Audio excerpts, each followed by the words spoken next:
Hello दोस्तों, welcome to our channel thrust education. इस video के माध्यम से हम देखेंगे एडिटोरियल बुक के थ्रू बिहार तथ्य संग्रह को देखेंगे, जो कि आज का मेरा टॉपिक होगा बिहार का भूगोल। तो आइए देखते हैं जैसे जैसे क्वेश्चन इसमें बनने की संभावना होगा ए टू जेड उससे फैक्ट देखने की कोशिश करेंगे, जो कि आपका बीपीएससी में बेनिफिट होने वाला है। बिहार एसएससी में यहाँ से क्वेश्चन देखने को मिलेगा, उसके बाद आपको बिहार एसआई में देखने को मिलेगा। उसके बाद बिहार में जितने भी एग्जाम होने वाले हैं उसमें आपको फैक्ट अगर बिहार के भूगोल से क्वेश्चन देखने को मिलते हैं तो ज़रूर आपको देखने को मिलेगा। तो आइए देखते हैं, सबसे पहला पॉइंट देखेंगे कि बिहार का भूगोल। बिहार के भूगोल में कहना क्या चाह रहा है कि देखिए, बिहार भौगोलिक रूप से एक मैदानी राज्य है। ये तो सही बात है कि बिहार जो है एक भौगोलिक रूप से मैदानी भाग है, क्योंकि ये समुद्री तट से लगा हुआ नहीं है। यह गंगा के मैदानी क्षेत्र में बसा एक समृद्ध क्षेत्र है। यह नेपाल के तराई क्षेत्र से विंध्य पहाड़ी एवं धरवार के चट्टानी क्षेत्र तक विस्तृत है। कहने का मतलब क्या है कि यह जो है आपका नेपाल के तराई क्षेत्र से लेकर के विंध्य पहाड़ी एवं धरवार के चट्टानी क्षेत्र तक विस्तृत है। बिहार पूर्वी भारत में स्थित राज्य है, जो भौगोलिक रूप से 3 भागों में विभाजित किया गया है। वे 3 भागों को कवर करेंगे, जो कौन कौन है। तो बिहार के विभाजन देखेंगे। पहला जो हो जाएगा आपका पर्वतीय तराई क्षेत्र हो जाएगा। उसके बाद देखेंगे तो मैदानी भाग होता है। उसके बाद देखेंगे तो आपका पठारी भाग होता है। तो पर्वतीय तराई क्षेत्र के अंतर्गत आपका सोमेश्वर की श्रेणी आ जाएगा, रामनगर दून आ जाएगा। उसके बाद जो है आपका दून घाटी आ जाएगा। और देखेंगे हम मैदानी क्षेत्र में तो उत्तरी गंगा के मैदान और दक्षिणी गंगा के मैदान आ जाएगा। और पठारी भाग में देखेंगे तो आपका धरवार की चट्टानें आ जाएगी। उसके बाद जो है आपका विंध्य की चट्टानें आ जाएगा। अब अकॉर्डिंग टू मैप, हम मैप के अनुसार देख लेते हैं कि किस तरह से यहाँ पे दिया गया है। तो देखिए, यहाँ पे हम मैप के अनुसार देखते हैं तो देखिए, बिहार का विभाजन है। यहाँ पे दिया गया है आपका सोमेश्वर की श्रेणी, जो कि आपका तराई क्षेत्र नेपाल के आसपास से लगता है और जो है हिमालय के क्षेत्र में है। सोमेश्वर की श्रेणी हो गया। उसके बाद जो है आपका रामनगर दून दिया गया है। उसके बाद जो है आपका दून घाटी दिया गया है। और देखेंगे हम यहाँ पे तो देखिए, एक जो हो जाता है आपका मैदानी क्षेत्र के अंतर्गत आता है। तो देखिए, एक गंगा नदी है, तो गंगा नदी के उत्तरी मैदान और आपका जो हो जाएगा दक्षिणी मैदान हो जाता है। एक जो आता है आपका कौन सा, पठार के अंतर्गत तो धरवार चट्टानी आता है और जो है आपका विंध्य चट्टानी आता है। तो इधर वाला जो इलाका जो है, ये सभी जो है विंध्य चट्टानी के अंतर्गत आता है। और इधर वाले जो इलाका है, इधर वाले ये सभी जो आता है आपका धरवार चट्टानी के अंतर्गत आता है। अब देखते हैं इससे रिलेटेड क्या क्या दिया गया है। तो देखिए, पर्वतीय एवं तराई क्षेत्र के अंतर्गत क्या क्या दिया गया है उसको कवर करते हैं। तो देखिए, पर्वतीय या तराई क्षेत्र कि बिहार के उत्तर पश्चिम, तो देखिए अगर मानते हैं ये मैप है तो बिहार के उत्तर पश्चिम यहाँ पे आ जाता है। तो बिहार के उत्तर पश्चिम भाग में हिमालय पर्वत की शिवालिक श्रेणी का भाग, ये भी ध्यान दीजिएगा कि कौन सा हिमालय पर्वत की कौन सी श्रेणी बिहार में पाई जाती है। तो हिमालय पर्वत की शिवालिक श्रेणी का भाग अवस्थित है। इसका कुल क्षेत्र लगभग जो होता है आपका 982 वर्ग किलोमीटर है। इसका विस्तार मुख्य रूप से पश्चिमी चंपारण जिले में आपको देखने को मिलता है। और इसे 3 उपवर्गों में विभाजित किया गया है, जो कि हम आपको पहले ही बता चुके हैं। जो आपका सोमेश्वर की श्रेणी है, यह श्रेणी भारत और नेपाल के बीच अंतर्राष्ट्रीय सीमा बनाती है। ध्यान दीजिएगा कि जो सोमेश्वर की श्रेणी है, ये जो है आपका हिमालय पर्वत की शिवालिक श्रेणी का भाग है। और सोमेश्वर की श्रेणी जो होता है आपका भारत और नेपाल के बीच जो है आपका अंतर्राष्ट्रीय सीमा बनाती है। यह उत्तरी सीमा में है, जो उस बिंदु से फैलती है जहां त्रिवेणी नहर शुरू होती है। तो ये भी ध्यान दीजिएगा कि त्रिवेणी नहर कहां से शुरू होती है। तो सोमेश्वर के श्रेणी के आसपास से जो है आपका त्रिवेणी नहर शुरू होती है। और भिखना ठोरी, देखिए यहाँ पे दिया गया है, भिखना ठोरी दर्रा के पास समाप्त हो जाती है। इस श्रेणी का निर्माण जो है आपका तृतीयक काल में हुआ था। ये पहाड़ी उत्तरी गंगा के मैदान में स्थित है। तो देखिए, गंगा के नदी बिहार को 2 भागों में बांटती है, एक नॉर्थ में और एक जो होता है साउथ में। तो ये वाला जो है आपका नॉर्थ वाले भाग में है, उत्तरी गंगा के मैदान में स्थित है। और बिहार के उत्तर पश्चिम भाग में घिरा हुआ है। राज्य की सबसे ऊंची चोटी, ये भी ध्यान दीजिएगा कि बिहार राज्य की सबसे ऊंची चोटी आपका सोमेश्वर पहाड़ी है, जिसकी हाइट आपका 874 मीटर इस श्रेणी में स्थित है। नेक्स्ट पॉइंट देखते हैं आपका रामनगर दून। रामनगर दून क्या बोला गया है कि रामनगर पहाड़ी श्रृंखला सोमेश्वर श्रेणी के दक्षिणी किनारे पर स्थित है। यह बेतिया जिला मुख्यालय से लगभग 40 किलोमीटर दूर गंडक नदी के तट पर स्थित है। रामनगर दून कई छोटे पहाड़ी की एक श्रृंखला है जो 214 वर्ग किलोमीटर में फैली हुई है।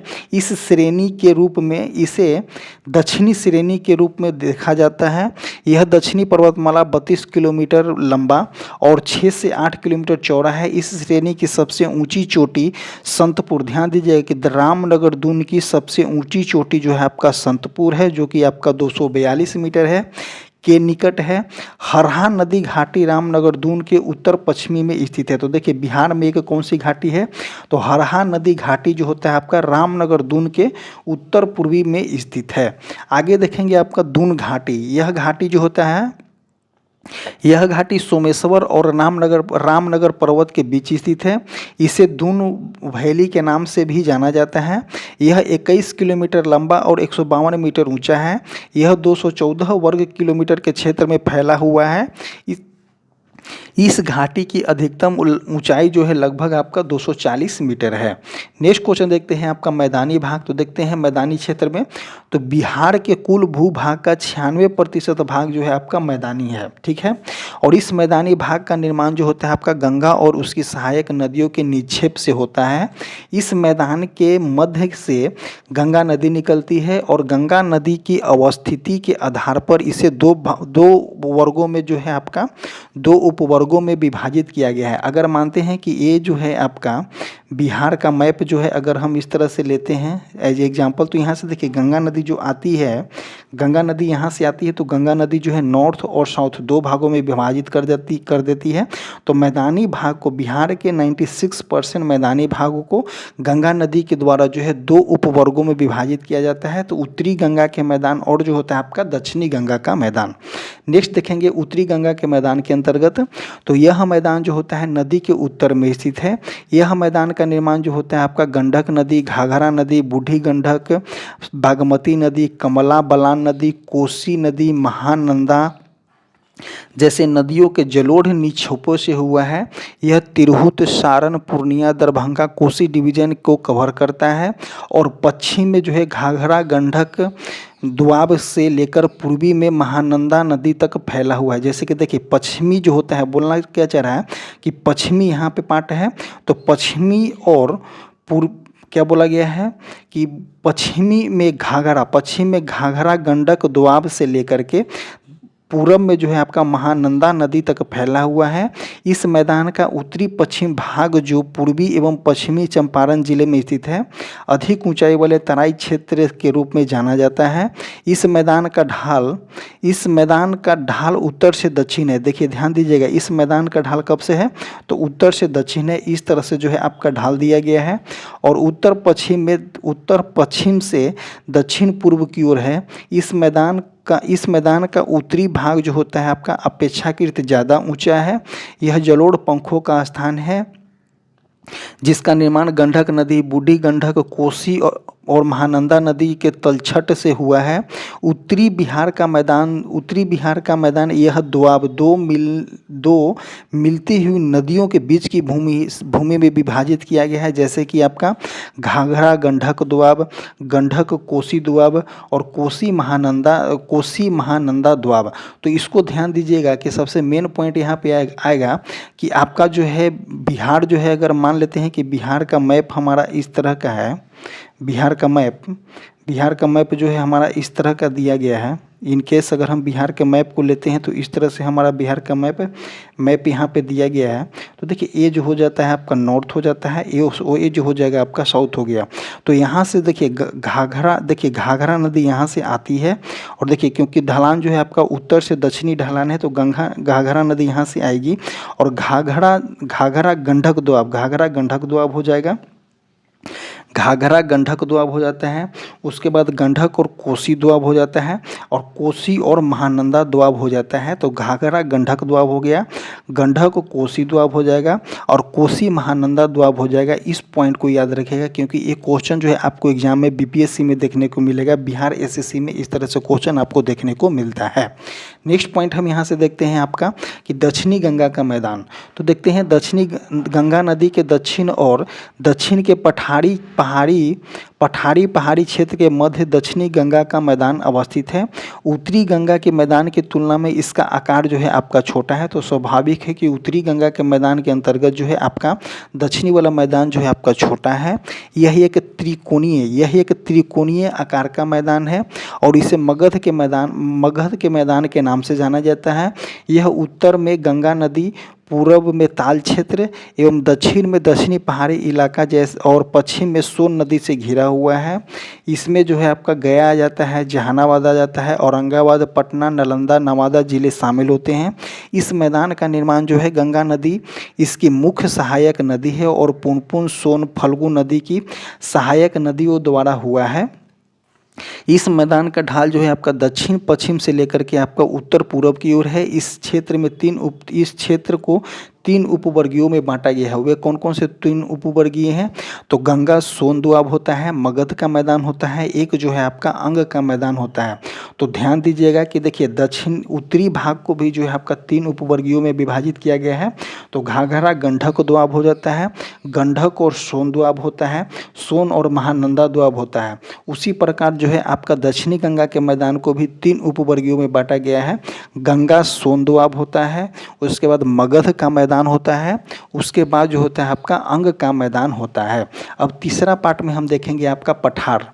तो देखते हैं कि बिहार के दक्षिणी सीमा पर पठार एवं पहाड़ी क्षेत्र है जो झारखंड के सीमा साझा करते हैं। दक्षिण में स्थित पठारी क्षेत्र में 2 क्रम चट्टानें अवस्थित पाई जाती है, जो कि आपका धरवार की चट्टानें है। धरवार की चट्टानें के अंतर्गत आपके कौन कौन से जिले आते हैं? जैसे कि आपका मुंगेर हो गया, जमुई हो गया, नवादा हो गया, गया आदि जो है आपका धरवार की चट्टानें के अंतर्गत आता है। और बिंद की चट्टानें के अंतर्गत आपका कैमूर आता है और जो है आपका रोहतास आता है। अन्य महत्वपूर्ण तथ्य हम यहाँ से देखेंगे। अन्य महत्वपूर्ण तथ्य जो है आपका कि बिहार के उत्तरी गंगा के मैदान में प्राकृतिक रूप से जलमग्न निम्न भूमि क्षेत्र को चौर या मन कहा जाता है। तो इस पॉइंट को ध्यान दीजिएगा, क्योंकि 1 लाइनर की एग्जाम हम लोग देते हैं। 1 लाइनर की एग्जाम में जो है इस तरह से ही क्वेश्चन आपको देखने को मिलता है कि बिहार के उत्तरी गंगा के मैदान में प्राकृतिक रूप से जलमग्न निम्न भूमि क्षेत्र को हम चौर या मन कहा जाता है। और गंगा के मैदानी बाढ़ क्षेत्र में बनने वाले विशेष आकृति को हम क्या बोलते हैं? दियारा प्रदेश बोलते हैं। और उत्तरी गंगा मैदान में कई मन चौर या गोखुर झूले के रूप में पाए जाते हैं। और दक्षिणी गंगा मैदान में तटबंध से लगे दक्षिण की ओर गहराई वाले क्षेत्र को टाल कहा जाता है। आगे देखते हैं कि उत्तरी गंगा का मैदान बाढ़ की विभीषिका के लिए प्रसिद्ध होता है। और देखेंगे यहाँ पे बिहार का मैप दिया गया है, जैसे कि आपको यहाँ पे सोमेश्वर की श्रेणी था और रामनगर दून था और जो है आपका दून की घाटी था, वो जो है आपका टर्शियरी चट्टानें है। टर्शियरी चट्टानें कब बना था? तो पेलोस्टोसिन काल में बना था। उसके बाद जो है आपका क्वाटरनरी मैदानी भाग देखेंगे, जो कि आपका नॉर्थ और साउथ में कवर करता है। तो ये जो था ये जो है आपका कब बना था? तो ये जो है बना है आपका पेलियोस्टोनी एवं होलोसिन के काल में बना है, निर्माण काल में बना है। एक जो है आपका बिंद की चट्टान, यहाँ पे दिया गया है बिंद की चट्टान। तो बिंद की चट्टान जो है आपका प्री कैम्बियन काल में बना है और धरवार की चट्टानें जो है आपका प्री कैम्बियन काल में ही बना है। तो क्वेश्चन यहाँ से इसी तरह से आपको देखने को मिलेगा। नेक्स्ट पॉइंट देखते हैं यहाँ से कि इसी का जो है आपका शॉर्ट फॉर्म में लिखा गया है कि धरवार की चट्टानें जो है आपका प्री कैम्बियन काल में बना है। धरवार की चट्टानें के अंतर्गत आपका मुंगेर आता है, जमुई आ जाता है, नवादा आ जाता है, गया आ जाता है और राजगीर आ जाता है। ये जो किसके लिए फेमस है, इसकी विशेषता जो होता है कि बिहार में सबसे प्राचीन पहाड़ी क्षेत्र है। बिंद की चट्टानें देखेंगे, ये भी जो है आपका प्री कैम्ब्रियन काल में बना हुआ है। बिंद की चट्टानें में कौन कौन से क्षेत्र आ जाता है? तो कैमूर और रोहतास जो है आपका प्री कैम्ब्रियन काल में आ जाता है। दूसरा इसकी विशेषता जो है आपका कि दूसरा प्राचीन पहाड़ी क्षेत्र है। इसमें जो है आपका सीमेंट उद्योग चूना पत्थर के लिए आपको प्रसिद्ध है। एक जो है आपका टर्शियरी जो कि आपका हिमालय के टर्शियरी जो कि आपका हिमालय जो कि पश्चिमी चंपारण में आपको सोमेश्वर की श्रेणी, रामनगर दून और दून घाटी, ये सभी जो है आपका टर्शियरी काल में बना हुआ है। ये जो है आपका हिमालय के शिवालिक क्षेत्र है। और ये जो है आपका पेली एस्टोनी काल में बना हुआ है जो कि आपका सिर्फ पश्चिमी चंपारण वाले क्षेत्र को कवर करता है। इसमें जो है आपका सोमेश्वर पहाड़ी स्थित क्षेत्र है, सबसे नवीन पहाड़ी है। क्योंकि देखिए, क्योंकि हिमालय जो है सबसे नवीन पहाड़ी है, तो ये भी जो है आपका सबसे नवीन पहाड़ी क्षेत्र के अंतर्गत ही आएगा। एक जो है आपका क्वार्टरलरी मैदान जो कि आपका पेली एस्टोनी एवं हेलोसिन जो कि आपका नॉर्थ और साउथ, देखिए गंगा जो होता है बिहार को दो भागों में विभाजित करती है, उत्तरी गंगा का मैदान और दक्षिणी गंगा का मैदान, जो कि आपका जो है आपका क्वार्टरलरी मैदान है। और ये जो बना हुआ है पेली एस्टोनी एवं होलो सीन के निर्माण काल में बना हुआ है, इसे हम क्या बोलते हैं, तो गंगा का मैदान बोलते हैं। कि बिहार का अधिकांश भाग इसी मैदानी में है और कृषि के लिए सबसे उपयुक्त होता है। नेक्स्ट देखेंगे हम यहाँ पे कि बिहार की जलवायु। नेक्स्ट देखेंगे बिहार की जलवायु क्या बोलना चाह रहा है कि किसी क्षेत्र में दीर्घकालिक मौसम की औसत दशाओं को जलवायु कहा जाता है। बिहार की जलवायु जो है आपका उपोष्ण कटिबंधीय या मानसूनी जलवायु है। इस पॉइंट को ध्यान दीजिए। इस पॉइंट को ध्यान दीजिएगा कि बिहार की जलवायु जो है आपका उपोष्ण कटिबंधीय मानसूनी जलवायु है। आगे देखते हैं कि इस क्षेत्र की जलवायु विभिन्न कारकों से प्रभावित होता है। बिहार की जलवायु को प्रभावित या निर्धारित करने वाले प्रमुख कारक निम्नलिखित हैं। वे कारक हम देख लेंगे जो कि आपका अक्षांशीय स्थिति उपोष्ण क्षेत्र के अंतर्गत है। उत्तर में हिमालय पर्वत की स्थिति देखेंगे, बंगाल की खाड़ी से दूरी देखेंगे, ऊंचावच देखेंगे, मानसून का प्रभाव देखेंगे, ग्रीष्म हवा एवं इत्यादि को कवर करेंगे। कि बिहार के उत्तरी एवं दक्षिणी भाग की भौगोलिक दशाओं में अंतर के कारण विभिन्न भूगोलवेत्ताओं ने बिहार की जलवायु का अलग अलग प्रकार से वर्गीकृत किया गया है। जैसे कि हम इस पॉइंट को देखेंगे, देखिए यहाँ से एक न एक क्वेश्चन जो है आपका बिहार एसआई में देखने को मिलता है, बिहार पुलिस में देखने को मिलता है। तो ये जो पॉइंट है ये वाले जो बॉक्स है, इस बॉक्स से एक क्वेश्चन जो है आपको बनने की संभावना बहुत ज़्यादा होता है। बिहार एसआई में या बिहार एसएससी में भी देखने को मिलेगा, बिहार पुलिस में भी इस बॉक्स से क्वेश्चन होता है। जो कि आपका देखिए जलवायु वेदा कब हुआ था, तो कोपेन जलवायु सम्मेलन में। क्षेत्र देखेंगे आपका कि उत्तरी क्षेत्र और दक्षिणी क्षेत्र के लिए आपका संकेत क्या रखा गया था, तो CWG रखा गया था उत्तरी क्षेत्र के लिए और AW रखा गया था आपका दक्षिणी क्षेत्र के लिए। किसमें, तो कोपेन के जलवायु सम्मेलन में। आगे देखेंगे कि ट्रिवार्थ के जलवायु सम्मेलन में बिहार के उत्तरी मैदान को CAW से नोट किया गया था और दक्षिणी बिहार में जो है आपका AW से नोट किया गया था।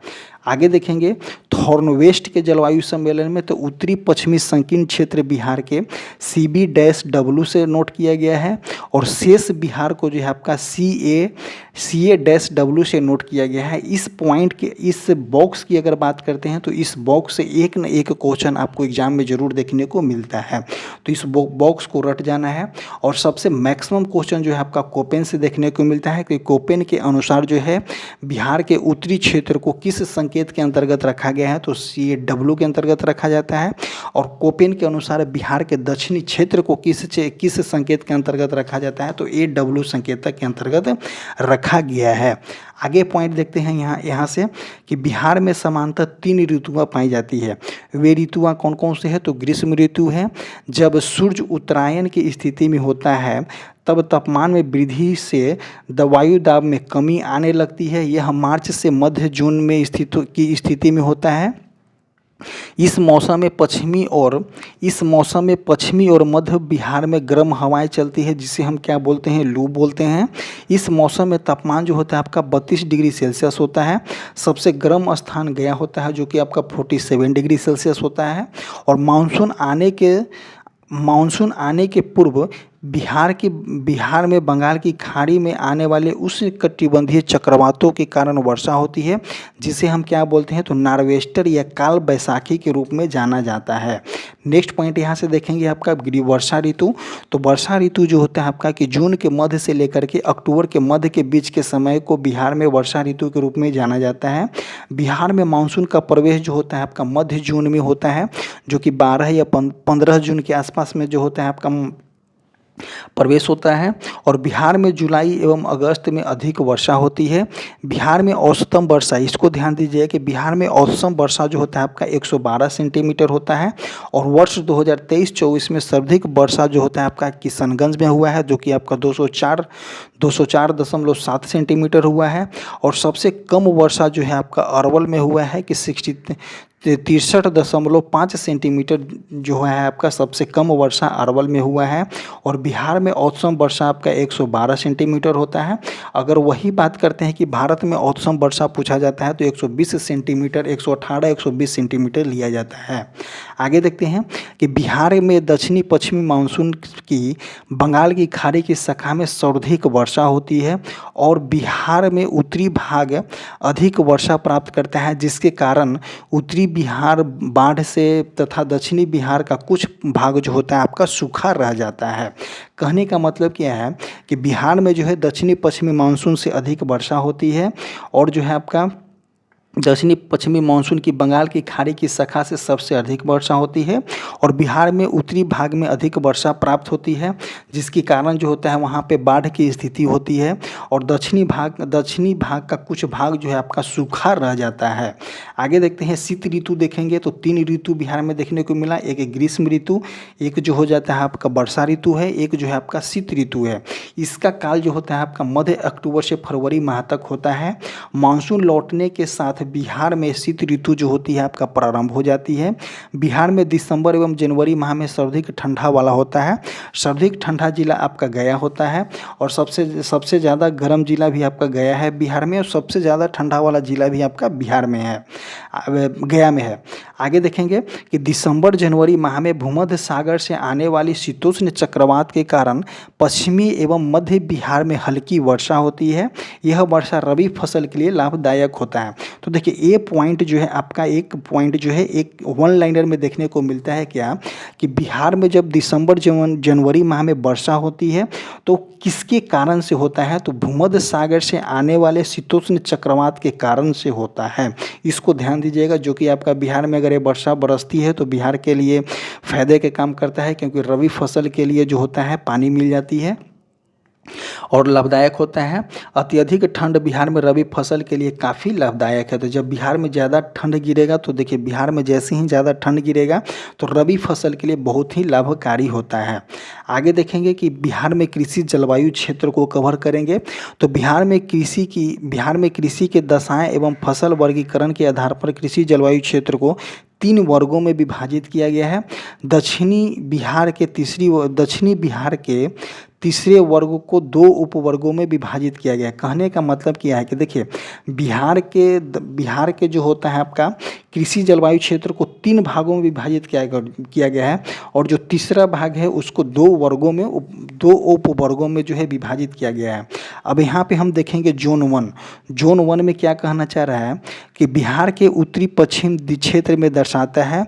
यह जलोढ़ मिट्टी की प्रधानता है। यह क्षेत्र जो होता है आपका खाद्यान्न उत्पादन और इस क्षेत्र में जो होता है गन्ना का उत्पादन सबसे अधिक होता है। उत्तरी बिहार के जो जोन 1 बोला गया है उत्तरी पश्चिमी, तो जोन 1 उत्तरी पश्चिमी के अंतर्गत कौन आते हैं, तो आपका पश्चिमी चंपारण आ जाएगा, गोपालगंज आ जाएगा, पूर्वी चंपारण आ जाएगा, सीतामढ़ी आ जाएगा। ये सभी जो है आपका जोन 1 के अंतर्गत आता है। जोन 2 के अंतर्गत देखेंगे कि बिहार के उत्तर पूर्वी क्षेत्र आता है। जैसे कि उत्तर पूर्वी क्षेत्र कौन सा, तो पूर्णिया वाले क्षेत्र आ जाएगा जोन 2 के अंतर्गत। पूर्णिया, अररिया, सुपौल, मधेपुरा, सहरसा, खगड़िया, पूर्णिया, कटिहार, ये सभी आता है जोन 2 के अंतर्गत।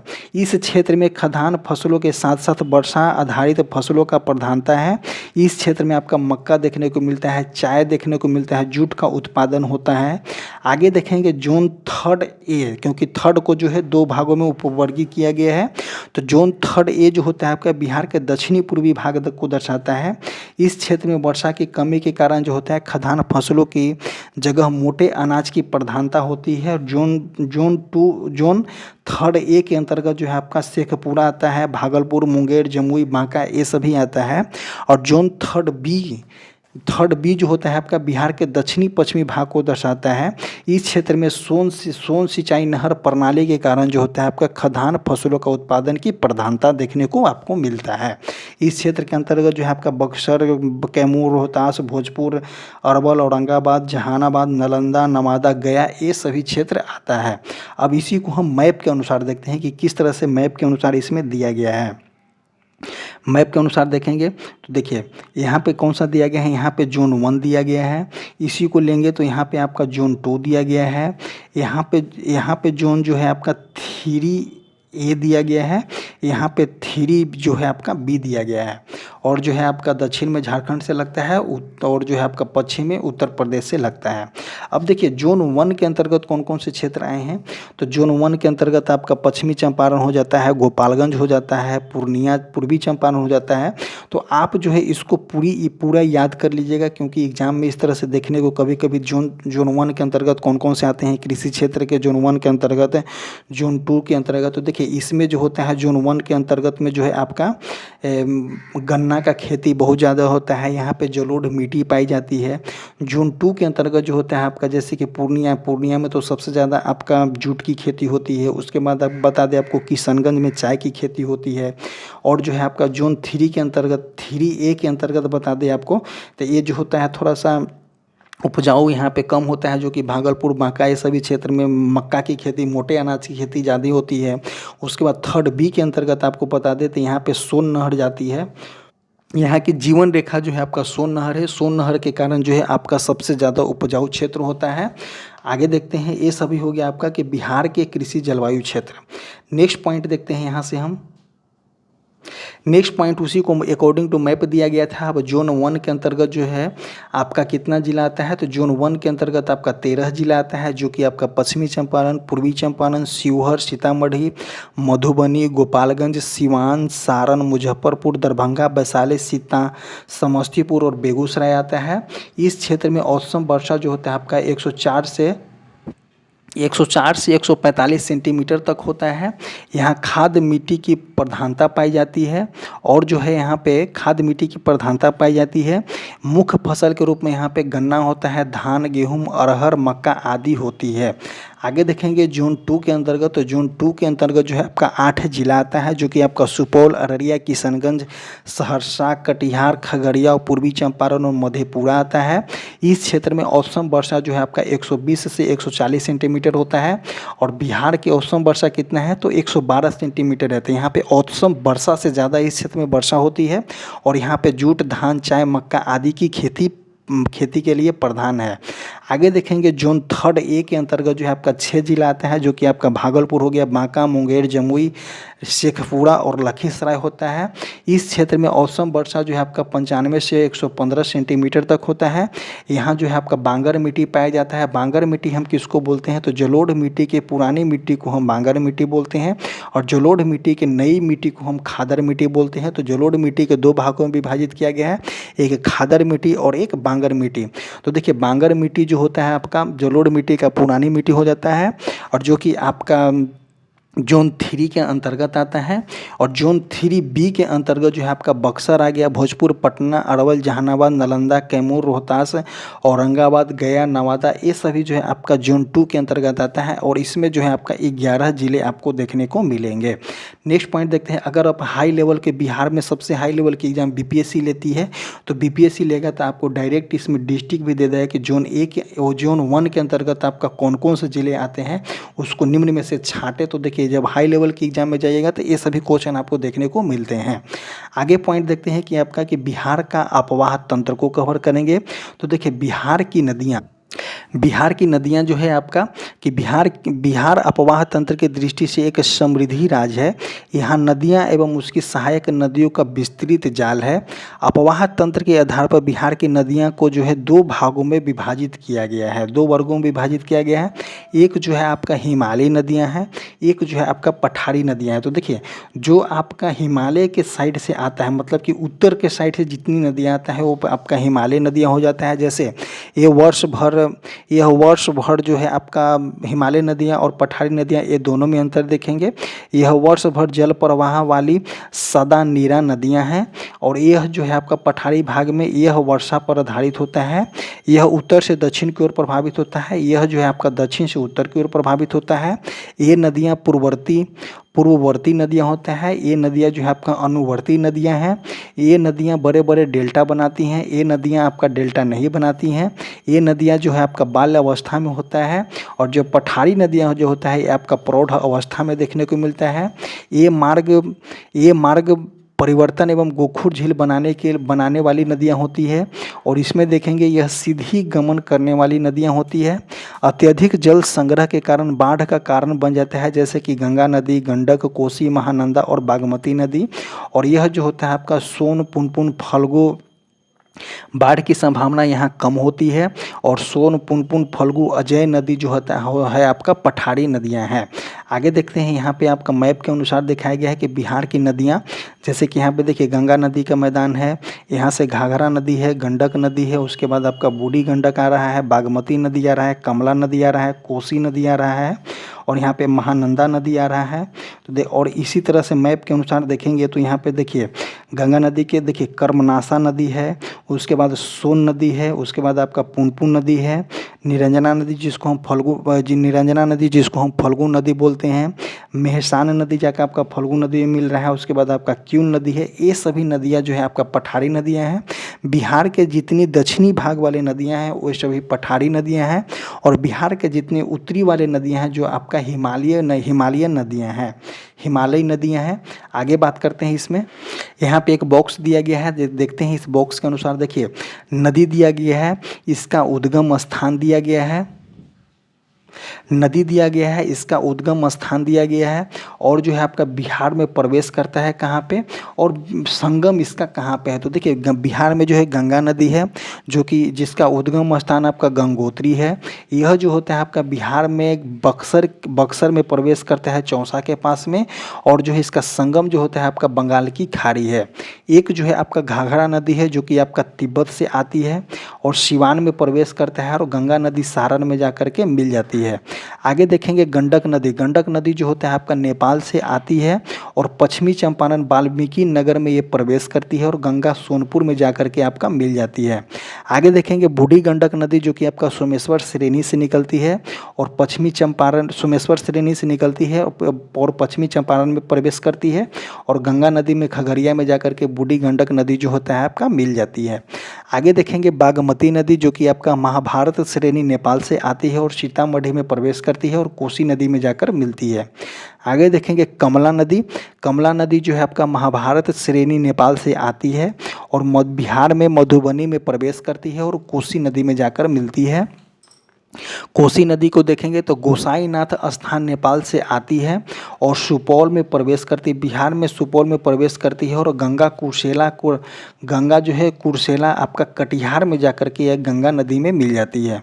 नेक्स्ट देखेंगे महानंदा नदी जो कि आपका पश्चिमी बंगाल के दार्जिलिंग से की पहाड़ी से आती है। इसको ध्यान दीजिएगा, महानंदा नदी जो है आपका कि पश्चिम बंगाल के दार्जिलिंग जिले की पहाड़ी से आती है और बिहार में किशनगंज में प्रवेश करती है और गया मालदा गंगा नदी मालदा में जाकर के मिल जाती है। नेक्स्ट देखेंगे आपका कर्मनाशा नदी जो कि आपका कर्मनाशा नदी जो है आपका बिंद पहाड़ी से निकलती है और कैमूर में प्रवेश करती है और गंगा के चौसा में जाकर के मिल जाती है। नेक्स्ट देखेंगे आपका सोन नदी जो होता है आपका अमरकंटक पहाड़ी मध्य प्रदेश से निकलती है और बिहार के रोहतास में प्रवेश करती है और गंगा नदी दानापुर के आसपास जाकर के मिल जाती है। नेक्स्ट देखेंगे पुनपुन नदी जो होता है आपका झारखंड के पलामू जिले से निकलती है और बिहार के औरंगाबाद में प्रवेश करके गंगा में मिल जाती है। कहाँ में? तो फतुहा में। आगे देखेंगे फल्गु या निरंजना नदी जो कि आपका छोटा नागपुर पठार से आती है और बिहार के गया में प्रवेश करती है और पुनपुन नदी के साथ गंगा में जा कर के मिल जाती है। एक जो है आपका सकरी नदी जो कि आपका छोटा नागपुर पठार से आती है और बिहार के नवादा में प्रवेश करके क्यूल नदी के साथ गंगा में मिल जाती है। एक देखेंगे आपका क्यूल नदी जो होता है आपका हजारीबाग झारखंड से आती है और जमुई में बिहार के जमुई में प्रवेश करती है और गंगा लखीसराय में जाकर के मिलती है। अजय नदी जो होता है आपका जमुई से निकलती है और जो है आपका जमुई में ही प्रवेश हो गया और गंगा नदी में जो होता है आपका पश्चिम बंगाल में जाकर मिलती है। नेक्स्ट देखते हैं हम यहाँ पे गंगा नदी जो होता है आपका उत्तराखंड के गंगोत्री ग्लेशियर से निकलती है। इसकी लंबाई जो है आपका 2525 किलोमीटर है। बिहार में इसकी लंबाई आपका 445 किलोमीटर है। इसको ध्यान दीजिएगा कि गंगा नदी की लंबाई बिहार में 445 किलोमीटर है। देवप्रयाग में अलकनंदा और भागीरथी दोनों नदियों के मिलने के बाद इस नदी को गंगा के नाम से जाना जाता है। गंगा नदी बिहार के सबसे प्रमुख नदी प्रवाह तंत्रों के आधार पर है। गंगा नदी बिहार में बक्सर जिले में चौसा के समीप प्रवेश करती है और कटिहार एवं भागलपुर से सीमा बनाती हुई बिहार से बाहर पश्चिमी बंगाल में चली जाती है। इस दौरान गंगा बिहार में 12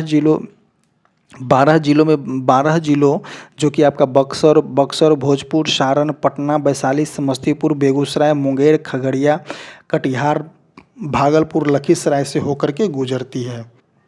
आगे देखते हैं कि बिहार में गंगा नदी सर्वाधिक लंबाई पटना में है, पटना जिले में है।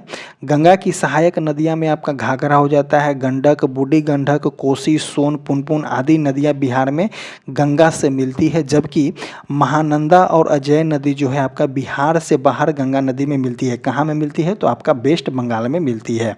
आगे देखेंगे कि बांग्लादेश में इस नदी को पद्मा कहा जाता है। यह अंततः जो है आपका बंगाल की खाड़ी में गिर जाती है।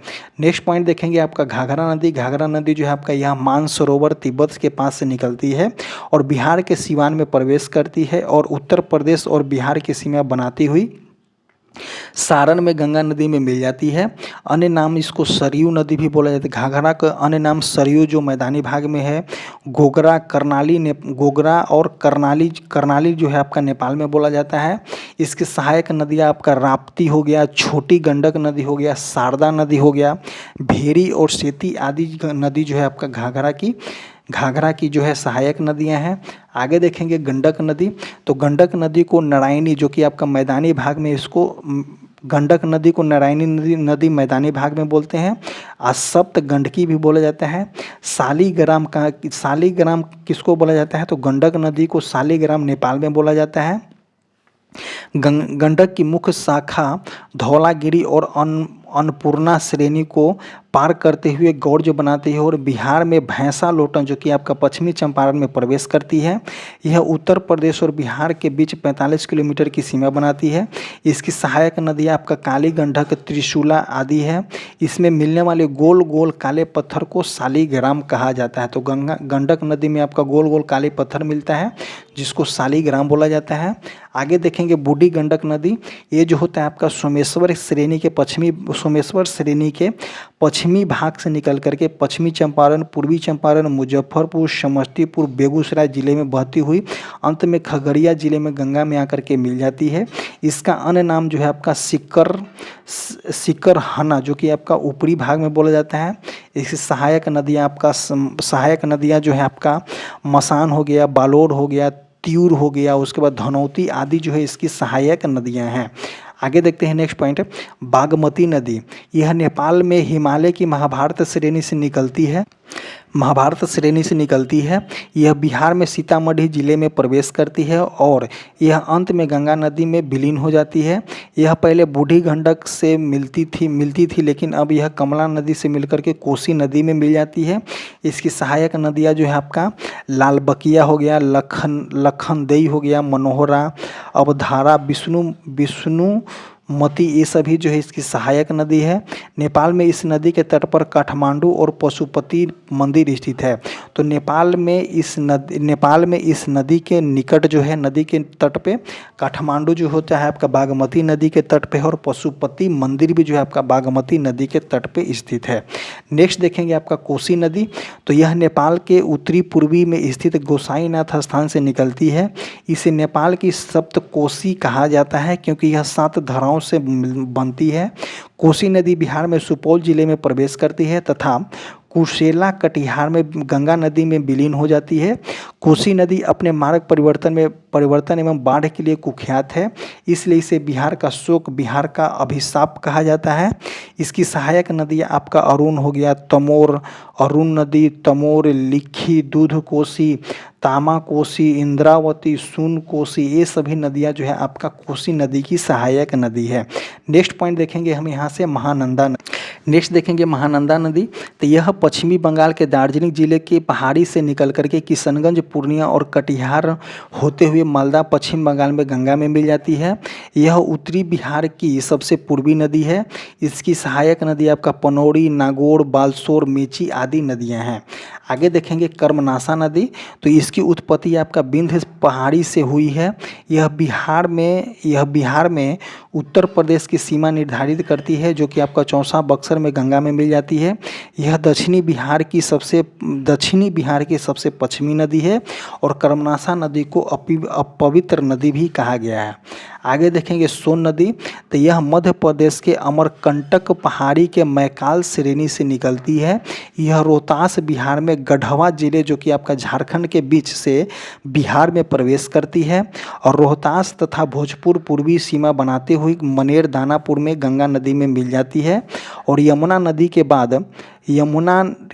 के बाद गंगा की दूसरी सबसे बड़ी सहायक नदी है। देखिए, यमुना के बाद दूसरी सबसे बड़ी दक्षिणी सहायक नदी कौन सी होती है? तो सोन नदी है। इसका प्रमुख सहायक नदियाँ आपका रिहंद है, कन्हर है, उत्तरी कोयल है। सोन नदी पर डेहरी बांध जो कि आपका रोहतास में है, इंद्रपुरी बैराज जो कि आपका रोहतास में है, बांस सागर बांध आपका मध्य प्रदेश में स्थित है। सोन नदी पर बने नहरों में रोहतास, भोजपुर के शुष्क मैदानी क्षेत्र के लिए बिहार का मुख्य चावल उत्पादक क्षेत्र बनाया है। आगे देखते हैं पुनपुन नदी। यह जो होता है आपका झारखंड के पलामू जिले के छोटे नागपुर पठार से निकलती है तथा बिहार में औरंगाबाद, जहानाबाद होते हुए फतुआ में गंगा नदी में मिल जाती है। इसकी प्रमुख सहायक नदियाँ जो है आपका मोरहर नदी, मादर नदी, दरधा नदी है। यह दक्षिणी बिहार की दूसरी सबसे प्रमुख नदी है। आगे देखेंगे फल्गु नदी। यह जो होता है आपका हजारीबाग के पठार से निकलती हुई लीलाजन जो कि इसको पुराना नाम निरंजना तथा मोहना नदियों से मिलने से बनती है। किससे? तो लीलाजन से और मोहना नदियों के मिल करके आपका जो है आपका फल्गु नदी बनती है। यह अंततः गया होते हुए पुनपुन नदी में मिल जाती है, जो गंगा की उपनदी है। गया में फल्गु नदी के पास जो है आपका विष्णुपद मंदिर है। यहाँ पितृपक्ष के दौरान लाखों की संख्या में हिंदू धर्म से तीर्थयात्री आते हैं। फल्गु नदी पर भारत का सबसे बड़ा रबर डैम गयाजी डैम बनाया गया है। फल्गु नदी के किनारे गौतम बुद्ध को ज्ञान की प्राप्ति हुआ था। पहले फल्गु नदी का नाम जो था आपका निरंजना नदी था। नेक्स्ट पॉइंट देखेंगे हम यहाँ से कि बिहार के नदियों के किनारे स्थित प्रमुख शहर को देखेंगे। देखिए, पटना जो है किस नदी के किनारे है? गंगा नदी के किनारे। मोकामा गंगा नदी के किनारे। मुंगेर गंगा नदी के किनारे। भागलपुर गंगा नदी।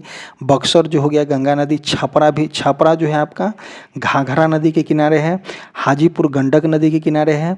बांका जो है आपका चांदन नदी के किनारे है। सोनपुर जो हो जाएगा आपका गंडक नदी के किनारे स्थित है। मुजफ्फरपुर जो होता है आपका बूढ़ी गंडक नदी के किनारे स्थित है। खगड़िया आपका बूढ़ी गंडक नदी के किनारे स्थित है। समस्तीपुर बूढ़ी गंडक नदी के किनारे स्थित है। दरभंगा आपका बागमती नदी के किनारे स्थित है। गया जो है आपका फल्गु नदी के किनारे स्थित है। फतुहा शहर जो है आपका पुनपुन नदी एवं गंगा नदी के किनारे स्थित है। और लखीसराय जो है आपका क्यूल नदी के किनारे स्थित है। और इसी तरह से जो है आज का वीडियो हमारा समाप्त होता है। आपका वीडियो कैसा लगा कमेंट करके ज़रूर बताइएगा। और आपको बता दें कि अगर आप इस वीडियो को कवर कर रहे हैं तो आपको जो है बीपीएससी, बिहार एसएससी और जो है बिहार से रिलेटेड जितने भी एग्ज़ाम होने वाले हैं और इसमें क्वेश्चन पूछा जाता है जो आपको बहुत ही इंपॉर्टेंट होता है, बिहार का भूगोल। तो क्वेश्चन एक न एक ज़रूर यहाँ से देखने को मिलता ही मिलता है। और आपको बता दें जो हमारा